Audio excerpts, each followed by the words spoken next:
So hello student, welcome to again any video. इस video के अंदर हम पढ़ते हैं दोस्तों आयनन एंथैल्पी, आयनन ऊर्जा या आयनन विभव। तो दोस्तों आयनीजेशन एंथैल्पी या आयनीजेशन एनर्जी या पोटेंशियल क्या होता है, इसके बारे में हम डिटेल से देखते हैं। तो वीडियो को एंड तक देखना। चलिए अपन स्टार्ट करते हैं। दोस्तों यह क्लास 11 का हम पढ़ रहे हैं, वो हमारा जो चल रहा है लेक्चर नंबर ये 12th हो जाएगा।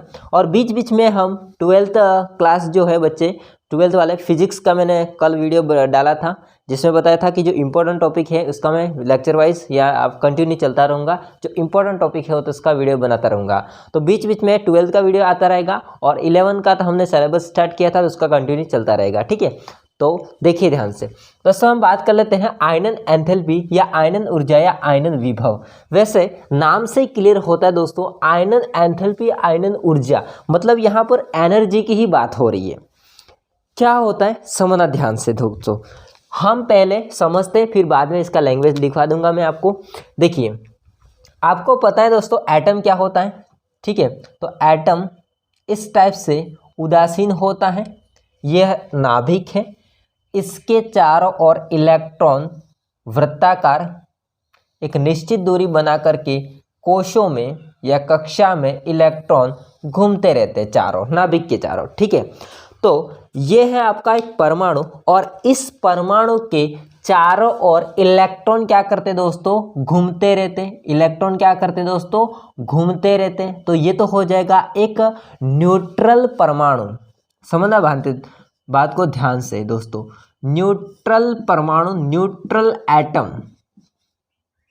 ओके, मैंने न्यूट्रल को हिंदी में लिख दिया, कोई बात नहीं।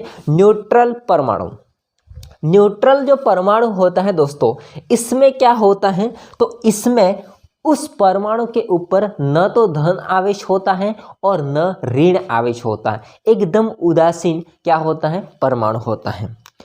अब मुझे क्या करना है, इस परमाणु से इलेक्ट्रॉन को पकड़ के बाहर निकालना है। ध्यान से समझना बात को, ध्यान से।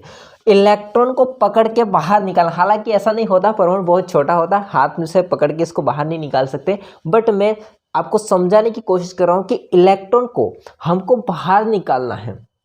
तो बाहर निकालने के लिए आवश्यक जो ऊर्जा है दोस्तों, समझना ध्यान से, इस परमाणु में से इस बाह्यतम कोश के इलेक्ट्रॉन को बाहर निकालना है। और इस बाहर निकालने के लिए हमको जो एनर्जी, हमको जो एफर्ट करना पड़ेगा, जो हमको एनर्जी या हमको जो एंथैल्पी चाहिए, इसी को हम क्या कहते हैं दोस्तों, आयनन एंथैल्पी या आयनन ऊर्जा या आयनन विभव। इसी को हम क्या कहते हैं दोस्तों, आयनन एंथैल्पी या आयनन ऊर्जा या आयनन विभव कहते हैं।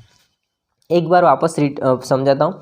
एक उदासीन परमाणु होता है, उसके बाह्यतम कोश में उपस्थित जो इलेक्ट्रॉन है, इसको निकालने के लिए आवश्यक ऊर्जा, या इसको कहते हैं परमाणु या आयन से। अब यहाँ पर मैं आयन भी कर रहा हूँ क्योंकि वो बाद में क्या होता है आयन से, वो भी समझा दूंगा। तो परमाणु या आयन से, इसकी डेफिनेशन बता रहा हूँ, परमाणु या आयन से इलेक्ट्रॉन को निकालने के लिए, इलेक्ट्रॉन को हटाने के लिए न्यूनतम आवश्यक ऊर्जा को हम क्या कहते हैं, आयनन एंथैल्पी या आयनन ऊर्जा या आयनन विभव कहते हैं। अब मैंने आयन क्यों बोला, समझना ध्यान से। जैसे आपके पास में ये जो परमाणु है दोस्तों, वो परमाणु है, इसको हम मान लेते हैं एम, मेटल एम। ये हमारे पास में धातु है, परमाणु है। इससे हमने एक इलेक्ट्रॉन को बाहर निकाल दिया। जैसा हमने इलेक्ट्रॉन को बाहर निकाला तो ये हो जाएगा धन आवेशित। कैसा हो जाएगा, धन आवेशित, और एक इलेक्ट्रॉन बाहर। अब ये जो परमाणु होगा वो कैसा हो जाएगा दोस्तों, आवेशित हो जाएगा, यानी कि ये कैसा होगा, धनायन होगा। क्या होगा दोस्तों, धनायन होगा, धनायन बन जाएगा। ये कैसा है, उदासीन परमाणु है। ये कैसा है, उदासीन परमाणु है। अब मुझे क्या करना है, इस आयन वाले जो परमाणु है, जो धन आयन है, उसमें से फिर से इलेक्ट्रॉन को बाहर निकालना है। पहले से प्लस है, ये कैसा है, धन आयन है, उसमें से फिर से मुझे एक इलेक्ट्रॉन को बाहर निकालना है। तो मैं इससे फिर एक इलेक्ट्रॉन और बाहर निकाल दूंगा, तो उसके ऊपर आ जाएगा +2 और एक इलेक्ट्रॉन और बाहर निकल जाएगा। अभी भी ये धनावेशित है। तो यहाँ पर उदासीन परमाणु है, उससे हमने इलेक्ट्रॉन बाहर निकाला, और यहाँ पर जो एनर्जी काम में आई है दोस्तों, इसको बोलते हैं हम लोग प्रथम आयनन एंथैल्पी। क्या बोलते हैं? प्रथम आयनन एंथैल्पी, प्रथम आयनन एंथैल्पी। आई बात समझ में? और जब भी हमने आयनित परमाणु में से पहले से निकाल लिया, फिर हमने सेकेंड बार इलेक्ट्रॉन को बाहर निकाला है, सेकेंड बार या आयनित परमाणु में से इलेक्ट्रॉन को बाहर निकाला है, तो फिर दोस्तों ये कहलाती है आपकी द्वितीय आयनन एंथैल्पी। ये कहलाती है दोस्तों द्वितीय आयनन एंथैल्पी। आई बात समझ में? ओके, इसमें से पहले इलेक्ट्रॉन निकाल दिया, अब हमने दूसरी बार इलेक्ट्रॉन निकाला। तो पहले एक इलेक्ट्रॉन निकाले, मान लेते हैं बाह्यतम कोश में एक ही इलेक्ट्रॉन है, मान लेते हैं बाह्यतम कोश में हमारे पास में एक ही इलेक्ट्रॉन है, उसको निकाल दिया, तो अब परमाणु का आकार छोटा हो जाएगा भाई। अब पहले 3 कोश थे, अब 2 कोश बचेंगे। तो देखो कितना फर्क है, ध्यान से समझो। यदि एक इलेक्ट्रॉन है बाह्यतम कोश में, उसमें से इलेक्ट्रॉन हमने बाहर निकाल दिया प्रथम आयनन एंथैल्पी के हिसाब से, तो फिर वो आयनित हो गया परमाणु, लेकिन इसका आकार छोटा हो जाएगा। क्यों? क्योंकि इलेक्ट्रॉन गया, कोश किसी काम का नहीं है, एक इलेक्ट्रॉन होता है तब की बात है, ठीक है, बाकी होते हैं तो रहेगा कोश, इस प्रकार से। तो ये होता है दोस्तों आयनन एंथैल्पी। अब मैं क्या करता हूँ, आयनन एंथैल्पी की डेफिनेशन लिखता हूँ, फिर मैं क्या करता हूँ, इसके प्रकार को लिखता हूँ। 2 प्रकार की होती है, आपको बताया, प्रथम आयनन एंथैल्पी और सेकंड द्वितीय आयनन एंथैल्पी। प्रथम आयनन एंथैल्पी में न्यूट्रल या उदासीन परमाणु में से इलेक्ट्रॉन को बाहर निकालने के लिए आवश्यक ऊर्जा चाहिए, जिसको हम प्रथम आयनन एंथैल्पी कहते हैं। और द्वितीय आयनन एंथैल्पी में आयनित या आयन में से, आयनित या फिर आयन परमाणु में से इलेक्ट्रॉन को दूसरी बार इलेक्ट्रॉन को बाहर निकालने के लिए आवश्यक एनर्जी, उसको हम बोलते हैं द्वितीय आयनन एंथैल्पी। अब बाद में हम पढ़ेंगे प्रभावित करने वाले कारक। तो देखिए मैं लैंग्वेज को लिखता हूँ। हाँ जी दोस्तों, देखिए इसकी लैंग्वेज मैंने लिख दी है यहाँ पर कि एक परमाणु या आयन से एक इलेक्ट्रॉन को हटाने के लिए, यहाँ पर 2 बातें, हटाने के लिए या निकालने के लिए, तो यहाँ पर मैंने कोष्टक में लिखा निकालने के लिए, आवश्यक ऊर्जा को आयनन ऊर्जा कहते हैं। तो या तो परमाणु है या फिर आयन है, उसमें से इलेक्ट्रॉन को, एक इलेक्ट्रॉन को हटाने के लिए या निकालने के लिए आवश्यक ऊर्जा को आयनन ऊर्जा कहते हैं, ठीक है। अब इसकी दूसरी भी लैंग्वेज है, गैस अवस्था में किसी परमाणु या आयन से इलेक्ट्रॉन को हटाने के लिए दी जाने वाली न्यूनतम ऊर्जा को आयनन ऊर्जा कहते हैं। तो अच्छी डेफिनेशन की मैं बात करूंगा, तो नीचे वाली अच्छी डेफिनेशन है, इसको याद रखिए आप लोग, इसको याद रख सकते हो तो इसको भी याद रख सकते हो, ठीक है। 2 यहाँ पर मैंने डेफिनेशन लिख दी है कि गैस अवस्था में किसी परमाणु या आयन से इलेक्ट्रॉन को हटाने के लिए दी जाने वाली आवश्यक न्यूनतम ऊर्जा को हम क्या कहते हैं दोस्तों, इसको हम बोलते हैं आयनन ऊर्जा, आयनन विभव। एक मैंने यहाँ पर बात भूल गया था कि आयनन ऊर्जा होती, विभव होता है या फिर एंथैल्पी होती है, इसको मापने के लिए हम लोग दोस्तों किलोजूल प्रति मोल का यूज़ करते हैं, यूनिट का किलोजूल प्रति मोल, ठीक है। ये 2 प्रकार की होती है, आपको बताया था मैंने अभी, प्रथम आयनन एंथैल्पी और द्वितीय आयनन एंथैल्पी। जो कि प्रथम आयनन एंथैल्पी न्यूट्रल परमाणु से इलेक्ट्रॉन को हटाना है, उसके लिए आवश्यक है, मतलब इसके नीचे आप लोग ये लिख लेना, ठीक है। M उदासीन परमाणु था, उसमें से एक इलेक्ट्रॉन को हटा दिया, धनायन बनाया, एक इलेक्ट्रॉन बाहर, ठीक है। तो इसके नीचे ये लिख देना, मतलब ये लिख देना इसके नीचे, ठीक है। इसके बाद है द्वितीय आयनन एंथैल्पी।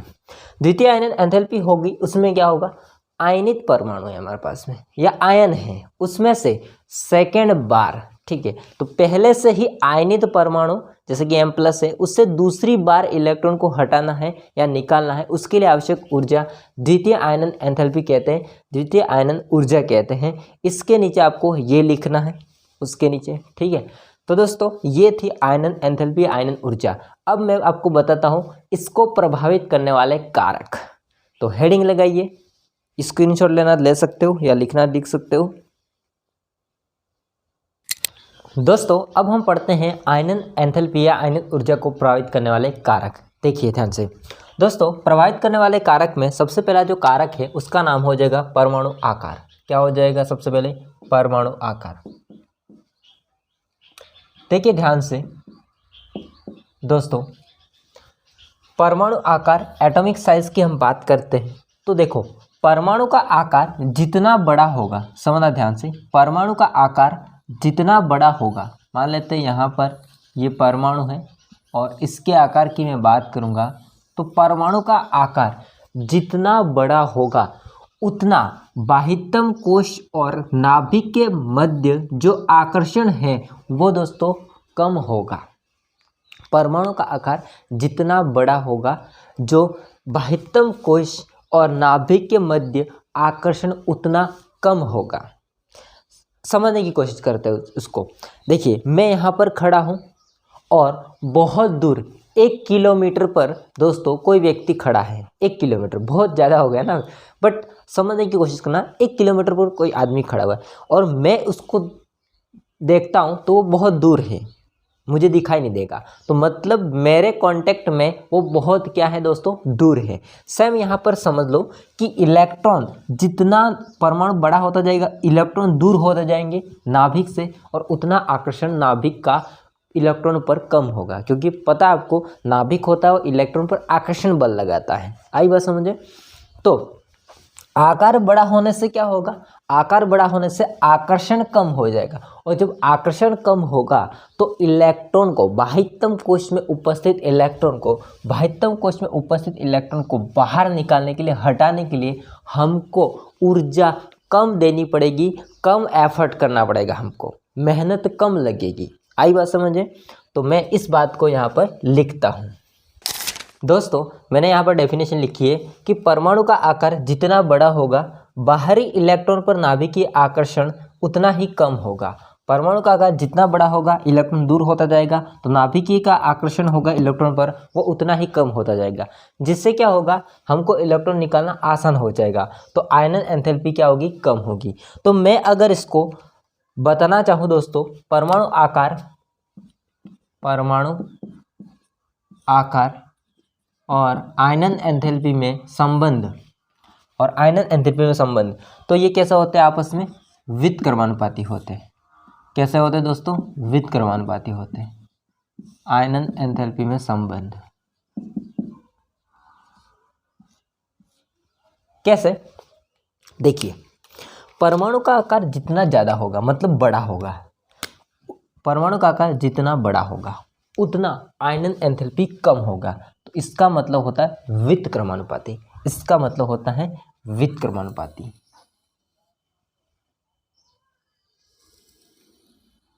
आई बात समझो? अब देखते हैं सेकंड हो जाएगा प्रभावी नाभिकीय आवेश या नाभिकीय आवेश। देखिए इसको हम लोग शॉर्ट में बोलते हैं जेड इफेक्ट। इस चीज़ को मैंने आपको पढ़ा दिया है बहुत पहले, लिंक भी मिल जाएगा डिस्क्रिप्शन में, ठीक है। प्रभावी नाभिकीय आवेश होता है क्या, इसको समझना। जैसे यहाँ पर मैंने बात की अभी, वैसा ही होता है प्रभावी नाभिकीय आवेश। मतलब कि जो आपका नाभिक है, वो नाभिक इलेक्ट्रॉन पर जो आकर्षण बल लगाता है, जो आकर्षण प्रभाव डालता है, इसको हम बोलते हैं दोस्तों प्रभावी नाभिकीय आवेश। मतलब नाभिक क्या करेगा, नाभिक दोस्तों इलेक्ट्रॉनों के ऊपर क्या करेगा, बाह्यतम कोश में उपस्थित इलेक्ट्रॉन या इलेक्ट्रॉन के ऊपर जो आकर्षण बल लगाता है, जो आकर्षण प्रभाव डालता है, इसको हम बोलते हैं प्रभावी नाभिकीय आवेश। अब आप सोचिए कि अगर प्रभावी नाभिकीय आवेश बढ़ता है, इसका मतलब हम कहेंगे आकर्षण बढ़ता है। प्रभावी नाभिकीय आवेश बढ़ने का मतलब होता है आकर्षण बढ़ता है। जब आकर्षण बढ़ता है तो जो इलेक्ट्रॉन है दोस्तों, वो इलेक्ट्रॉन नाभिक से बहुत मजबूती से बंधे होंगे। अगर हमको इलेक्ट्रॉन बाहर निकालना है तो उसके लिए ज़्यादा मेहनत करनी पड़ेगी, ज़्यादा एफर्ट लगाना पड़ेगा, तो एनर्जी भी ज़्यादा खर्च होगी दोस्तों, मतलब आवश्यक होगी। आई बात समझे कहने का मतलब? तो मैं कहूँ दोस्तों प्रभावी नाभिकीय आवेश बढ़ने से जो ऊर्जा का मान है, जो आयनन एंथैल्पी का मान है, वो भी बढ़ता है। समझना इस बात को ध्यान से। प्रभावी नाभिक के आवेश जब बढ़ता है तो बाह्यतम कोश में उपस्थित इलेक्ट्रॉन नाभिक के मध्य आकर्षण भी बढ़ जाएगा। आकर्षण बढ़ जाता है तो इलेक्ट्रॉन को निकालने के लिए ऊर्जा भी क्या चाहिए दोस्तों, ज़्यादा चाहिए। तो प्रभावी नाभिक के आवेश और आयनन एंथैल्पी में संबंध होता है समानुपाती का। मतलब प्रभावी नाभिक के आवेश बढ़ा तो फिर एंथैल्पी भी बढ़ी। आई बात समझ में? तो मैं इसको लिखता हूँ दोस्तों। देखिए इसकी लैंग्वेज है, प्रभावी नाभिक के आवेश जितना अधिक होगा इलेक्ट्रॉन पर आकर्षण उतना ही अधिक होगा, है ना। तो आयनन एंथैल्पी भी क्या हो जाएगी दोस्तों, बढ़ जाएगी। अब मैं इसको संबंध दिखाना चाहूँ दोस्तों, तो प्रभावी नाभिक की जो आवेश होता है जेड इफेक्ट, वो जेड इफेक्ट दोस्तों परमाणु जो आकार होता है, आयनन एंथैल्पी जो होती है, आयनन एंथैल्पी जो होती है उसके कैसा होता है, समानुपाती होता है।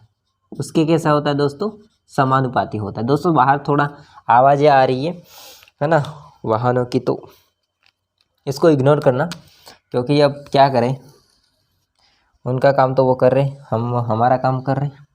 तो जेड इफेक्ट अगर बढ़ता है तो जेड इफेक्ट बढ़ने से आकर्षण बढ़ जाता है, आकर्षण बढ़ने से इलेक्ट्रॉन मजबूती से बंधे रहेगा, और इलेक्ट्रॉन मजबूती से बंधे रहने के कारण से इसको निकालना इतना ही दोस्तों मुश्किल हो जाएगा। तो हम इसको दोनों को समानुपाती का चिन्ह देते हैं, ठीक है। आगे हम समझते हैं दोस्तों, जो कि है परिरक्षण प्रभाव।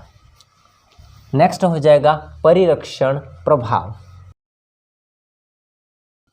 दोस्तों इसको हम सिग्मा भी कहते हैं, आवरण प्रभाव भी कहते हैं, ठीक है। सिग्मा शॉर्ट में बोलते हैं इसको। परिरक्षण प्रभाव या आवरण प्रभाव क्या होता है इसको समझना ध्यान से। इसका मैं थोड़ा सा डायग्राम बना देता हूँ। देखिए जैसे ये परमाणु है हमारे पास में, मान लेते हैं परमाणु का आकार बड़ा है, ठीक है, परमाणु का आकार बड़ा है।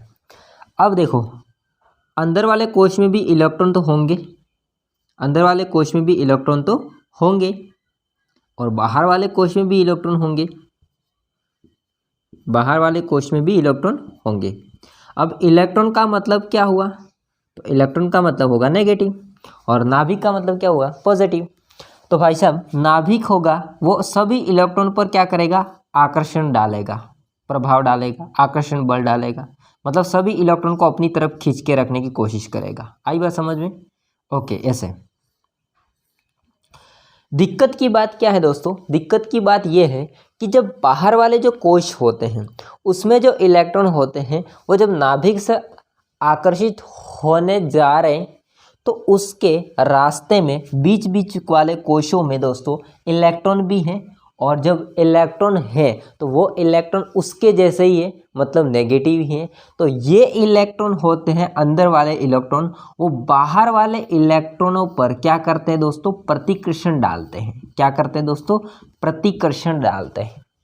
आई बात समझे? और जब प्रतिकर्षण डालते हैं तो उससे क्या होगा, उससे झगड़ा हो जाएगा इलेक्ट्रॉन इलेक्ट्रॉन के मध्य। अब इलेक्ट्रॉन इलेक्ट्रॉन के मध्य झगड़ा हो गया, इसका मतलब ये होगा दोस्तों कि ये बाहर वाले होते हैं वो नाभिक से उतने आकर्षित नहीं हो पाएंगे, और जब नहीं हो पाएंगे तो आकार बढ़ने लगेगा। आकार बढ़ने लगेगा कहने का मतलब ये है कि जो बाहर वाले इलेक्ट्रॉन होते हैं वो प्रतिकर्षित होंगे तो वो दोस्तों नाभिक से दूर जाएंगे। अब नाभिक से दूर जाएंगे तो इसका मतलब क्या हुआ, आकार बढ़ने लगेगा। हालांकि ऐसा नहीं होता, आकार बढ़ता है, ये कह सकते हैं, ठीक है। तो दोस्तों जब आकार बढ़ता है तो फिर आपको वही चीज़ याद आएगी, ये वाली। जब आकार बढ़ेगा तो फिर क्या होगा, नाभिक और बाह्यतम कोश में इलेक्ट्रॉनों का आकर्षण, इलेक्ट्रॉन नाभिक के मध्य आकर्षण कम हो जाएगा। अब जब इलेक्ट्रॉन और नाभिक के मध्य आकर्षण कम होगा तो इलेक्ट्रॉन बाहर वाले इलेक्ट्रॉन को निकालना उतना ही आसान हो जाएगा। इसका मतलब परिरक्षण प्रभाव बढ़ने से, परिरक्षण प्रभाव बढ़ने से आकार बढ़ेगा। आकार बढ़ने से नाभिक और इलेक्ट्रॉन के मध्य आकर्षण कम, आकर्षण कम तो इलेक्ट्रॉन निकलना आसान, इलेक्ट्रॉन निकलना आसान, इसका मतलब आयनन एंथैल्पी कम। परिरक्षण प्रभाव बढ़ेगा, आयनन एंथैल्पी कम। इसको लिखता हूं मैं दोस्तों। इसकी परिभाषा देखिए, आंतरिक इलेक्ट्रॉन का परिरक्षण प्रभाव बाहरी इलेक्ट्रॉन पर नाभिकीय आकर्षण को कम करता है। तो आंतरिक वाले जो होंगे इलेक्ट्रॉन वो बाहरी वाले इलेक्ट्रॉन को प्रतिकर्षित करेंगे, जिससे उनका नाभिकीय जो आकर्षण होगा वो कम हो जाएगा, जिससे एंथैल्पी का मान क्या हो जाएगा दोस्तों, कम हो जाएगा। इसका मतलब मैं कहूँगा कि परिरक्षण प्रभाव बढ़ने से आयनन एंथैल्पी कम हो जाती है। तो दोनों कैसे होंगे, व्युत्क्रमानुपाती होते हैं। अनुक्रमानुपाती नहीं कहते इसको बोलते हैं व्युत्क्रमानुपाती। आई बात समझ में? तो ये दोनों कैसे होते हैं, व्युत्क्रमानुपाती, उल्टे होते हैं। अब एक लास्ट बचा है दोस्तों, वो है इलेक्ट्रॉनिक विन्यास। इसको मैं लैंग्वेज नहीं लिखूंगा, ऐसे ही समझा दूंगा, ठीक है। इलेक्ट्रॉनिक विन्यास, देखो क्या होता है, यहाँ पर दो चीज़ें होती हैं। एक होता है दोस्तों अर्धकक्षक भरा परमाणु, और एक होता है पूर्ण कक्षक भरा परमाणु, ऐसे कर देते हैं, ठीक है। पूर्ण कक्षक भरा परमाणु, ये दोनों क्या होते हैं, ज्यादा अस्थायी होते हैं। ये दोनों क्या होते हैं दोस्तों, ज्यादा अस्थायी होते हैं। ज्यादा अस्थायी कहने का मतलब होता है इलेक्ट्रॉन और नाभिक के मध्य आकर्षण मजबूत। इलेक्ट्रॉन व नाभिक के मध्य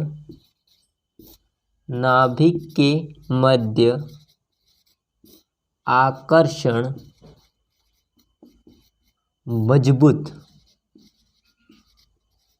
अब जब मजबूत होगा तो आपको पहले से ही पता है कि इलेक्ट्रॉन निकालना मुश्किल होगा। इलेक्ट्रॉन निकालना मुश्किल मतलब आयनन एंथैल्पी अधिक। तो इलेक्ट्रॉनिक विन्यास होगा जब बढ़ेगा, इलेक्ट्रॉनिक विन्यास जब बढ़ेगा तो बढ़ने का मतलब या तो ये हो सकता है कि वो कक्षक आधा भर जाता है या फिर वो कक्षक पूरा भर जाएगा।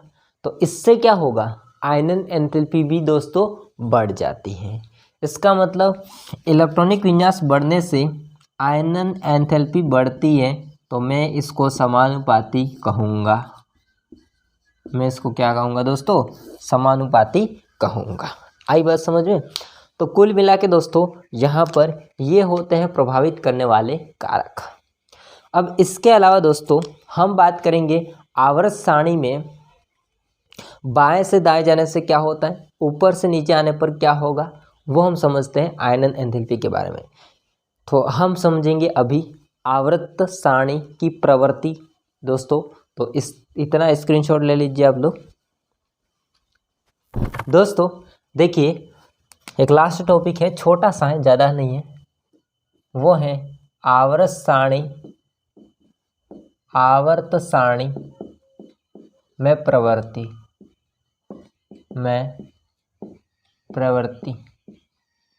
इसका मतलब क्या, इसका मतलब ये होता है कि हम ये समझेंगे कि आयनन एंथैल्पी होती है उसमें आवर्त सारणी में क्या कैसे मतलब बढ़ती है कैसे घटती है उसका हम समझेंगे, ठीक है। तो सबसे पहले हम बात करेंगे दोस्तों आवर्त रूप से।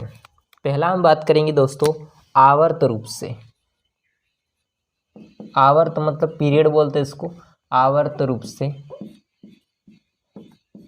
देखो आवर्त सारणी आपको मैं इसको समझाने की कोशिश करूं तो कुछ ऐसा होती है, ठीक है। आवर्त सारणी कुछ ऐसे होती दोस्तों जिसमें क्षैतिज क्या होते हैं, आवर्त होते हैं, ऐसे क्षैतिज लाइनें आवर्त होती है, और ऊर्ध्वाधर जो लाइनें होती है ये वाली, उसको हम क्या बोलते हैं दोस्तों, ऊर्ध्वाधर लाइनें को हम बोलते हैं वर्ग बोलते हैं, ठीक है। तो ऊर्ध्वाधर को हम क्या बोलते हैं दोस्तों, वर्ग खड़ी लाइनें, और आवर्त को क्षैतिज बोलते हैं, ठीक है, क्षैतिज लाइनें। देखिए, अगर मैं बात करूं दोस्तों आवर्त रूप से, तो क्या होगा। देखिए, अगर हम बाएं से दाएं जाएं, यदि हम दोस्तों बाएं से दाएं जाएं, बाएं से दाएं जाएं दोस्तों, तो इस कंडीशन में क्या होता है, इस कंडीशन में दोस्तों आयनन एंथैल्पी बढ़ती है। समझना बात को ध्यान से। मैं कहूँ दोस्तों बाएं से दाएं जाते हैं, आवर्त में बाएं से दाएं जाते हैं, तो बाएं से अगर दाएं जाते हैं तो दोस्तों यहाँ पर क्या होता है, जाने से हमको आयनन जो एंथैल्पी होती है, ये आयनन एंथैल्पी बढ़ती हुई नज़र आती है। क्या होता है दोस्तों, बढ़ती है। ऐसा क्यों होता है, ये भी क्वेश्चन आता है, बढ़ती है ऐसा क्यों होता है। देखो, बाएं से दाएं जाते हैं तो दोस्तों प्रभावी नाभिकीय आवेश बढ़ता है। बाएं से दाएं जाने से क्या होता है दोस्तों, प्रभावी नाभिकीय आवेश बढ़ता है। और आपको मैंने अभी बताया था जस्ट आगे, प्रभावी नाभिकीय जब आवेश बढ़ता है, इसका मतलब ये होगा दोस्तों, इसका मतलब ये होगा दोस्तों कि इसका मतलब दोस्तों ये होगा कि आकर्षण बढ़ जाएगा। जब आकर्षण दोस्तों बढ़ जाता है तो इसके बढ़ने से परमाणु का आकार छोटा हो जाएगा। परमाणु का आकार दोस्तों क्या हो जाएगा, छोटा हो जाएगा। जब परमाणु का आकार छोटा होगा तो उसमें से जो इलेक्ट्रॉन होता है उसको निकालने के लिए एनर्जी ज़्यादा चाहिए। इसका मतलब आयनन एंथैल्पी आवर्त सारणी में बाएं से दाएं जाने पर, आवर्त में बाएं से दाएं जाने पर बढ़ती है। ठीक है, अगला हो जाएगा दोस्तों हमारे पास में जो कि है वो है वर्ग रूप से। वर्ग रूप से देखो, वर्ग की अगर मैं बात करूंगा, इसका मतलब टॉप टू बॉटम, ऊपर से नीचे वर्ग में। जब हम ऊपर से नीचे आते हैं दोस्तों, तो ऊपर से नीचे आने पर परमाणु आकार फैलता है, परमाणु आकार बढ़ता है। मतलब कि जो कोशों की संख्या होती है वो बढ़ती जाती है, इसका मतलब आकार बढ़ेगा। जब आकार बढ़ता है तो आपको एक चीज़ पता होगी कि इलेक्ट्रॉन के मध्य प्रतिकर्षण बढ़ जाएगा। और प्रतिकर्षण का नाम हम क्या जानते हैं, परिरक्षण प्रभाव। तो परिरक्षण प्रभाव बढ़ता है, इसका मतलब आकार बढ़ता है।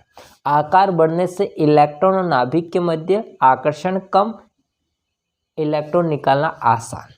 ठीक, तो यहाँ पर वर्ग में अगर मैं बात करूँ दोस्तों, तो वर्ग में जब हम लोग ऊपर से नीचे की ओर जाते हैं, जब हम लोग दोस्तों ऊपर से नीचे की ओर जाते हैं तो उससे क्या होता है, इससे दोस्तों आकार बढ़ता है। इससे क्या होता है दोस्तों, आकार बढ़ता है, आकार बढ़ता है। जब आकार बढ़ता है तो दोस्तों परिरक्षण प्रभाव भी बढ़ता हुआ ही नजर आता है हमको। परिरक्षण प्रभाव बढ़ता है, परिरक्षण प्रभाव बढ़ता है तो क्या होगा, नाभिक व इलेक्ट्रॉन के मध्य, नाभिक व इलेक्ट्रॉन के मध्य, सॉरी दोस्तों लाइट चली गई, ऐसा ही होता है, यहाँ पर गाव है तो चलो देखिए वापस आ गई लाइट। तो नाभिक व इलेक्ट्रॉन के मध्य आकर्षण क्या होता है दोस्तों, आकर्षण कम, आकर्षण कम तो आयनन एंथैल्पी, आयनन एंथैल्पी कम चाहिएगी, आयनन एंथैल्पी कम चाहिएगी क्योंकि इलेक्ट्रॉन आसानी से निकल जाएगा। आई बात समझ में।